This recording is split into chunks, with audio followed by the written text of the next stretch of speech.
Halo semua, selamat malam. Salam sehat untuk kita semua.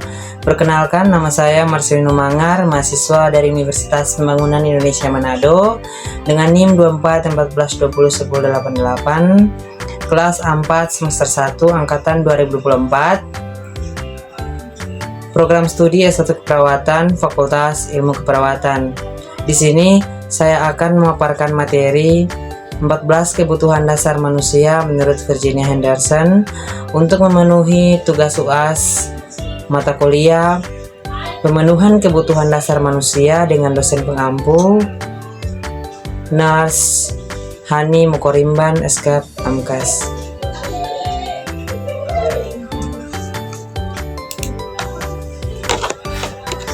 Virginia Henderson lahir pada tahun 1897. Ia adalah anak kelima dari 8 bersaudara.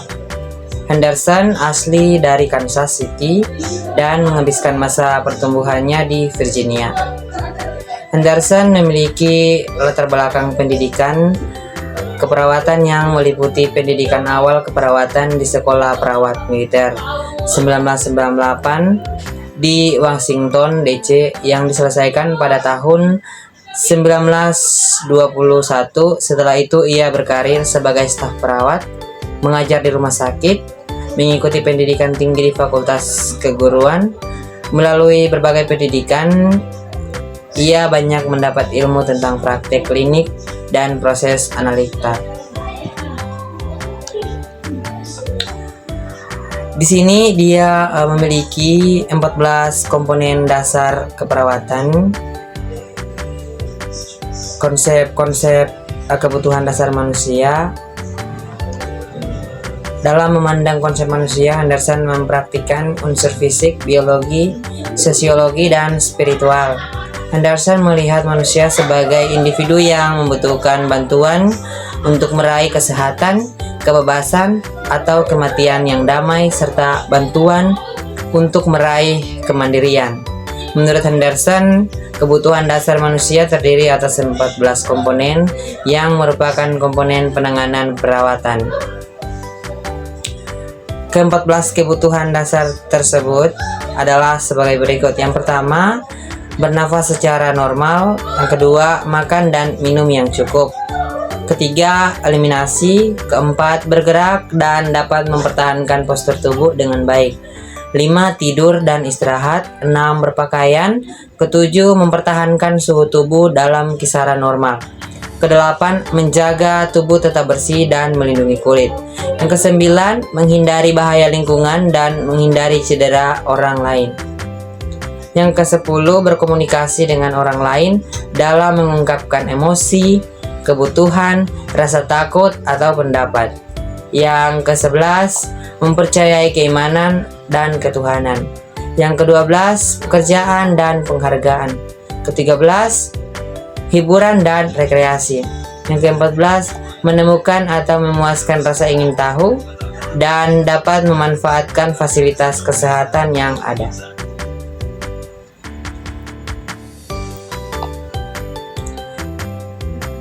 Kita masuk pada yang pertama,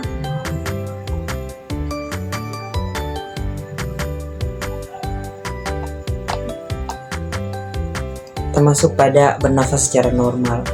Kita manusia lebih umumnya membutuhkan oksigen untuk masuk dan keluar ke dalam tubuh kita dan mentransfernya ke paru-paru. Jadi yang utama adalah bernafas secara normal. Yang kedua, makan dan minum yang cukup. Kalau makan berlebihan tidak baik bagi kesehatan dan makan yang kurang juga tidak baik bagi kesehatan. Jadi lebih pentingnya makan dan minum yang cukup. Yang ketiga adalah kebutuhan eliminasi. Perawatan dasar meliputi semua pengeluaran tubuh.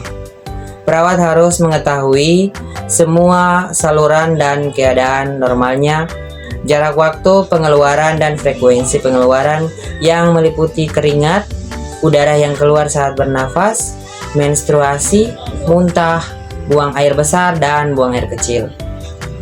Yang keempat, kita masuk pada bergerak dan menjaga posisi tubuh dengan baik.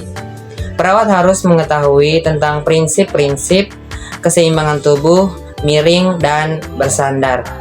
Perawat harus bisa memberikan rasa nyaman dalam semua posisi dan tidak membiarkan berbaring terlalu lama pada satu posisi dan melindunginya selama sakit dengan hati-hati saat memindahkan dan mengangkat. Yang kelima, kebutuhan istirahat dan tidur. Istirahat dan tidur sebagian tergantung pada relaksi otot. Untuk itu perawat harus mengetahui tentang pergerakan badan yang baik. Di samping itu juga dipengaruhi oleh emosi atau stres, di mana stres bisa merupakan keadaan patologis apabila ketegangan dapat diatasi atau tidak terkontrol dengan istirahat atau tidur dengan secukupnya.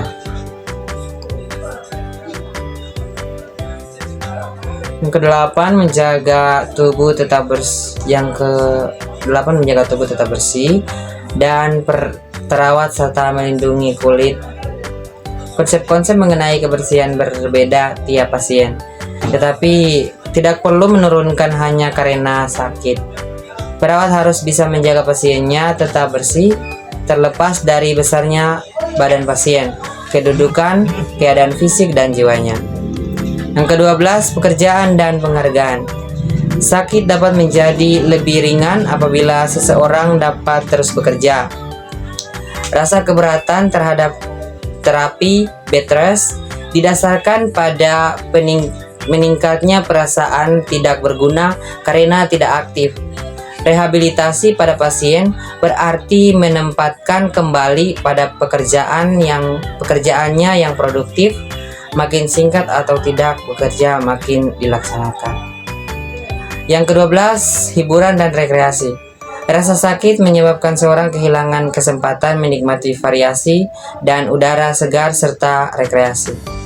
Untuk itu, perlu dipilihkan beberapa aktivitas yang sangat mempengaruhi oleh jenis kelamin, umur, kecerdasan, pengalaman, dan selera pasien, kondisi, serta keadaan penyakitnya.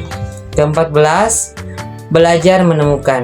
Tugas perawat di sini adalah membantu pasien belajar dalam mendorong usaha, penyembuhan, dan meningkatkan kesehatan serta memperkuat dan mengikuti rencana terapi yang diberikan. Fungsi perawat sebagai pendidik nampak dalam memberikan bimbingan dengan memberikan contoh-contoh dan menjawab pertanyaan-pertanyaan yang diajukan. Mungkin ini video singkat dari saya, dan saya akan mempromosikan kampus yang sekarang saya berkuliah, dan video mempromosikan itu akan ada di terakhir. Terima kasih.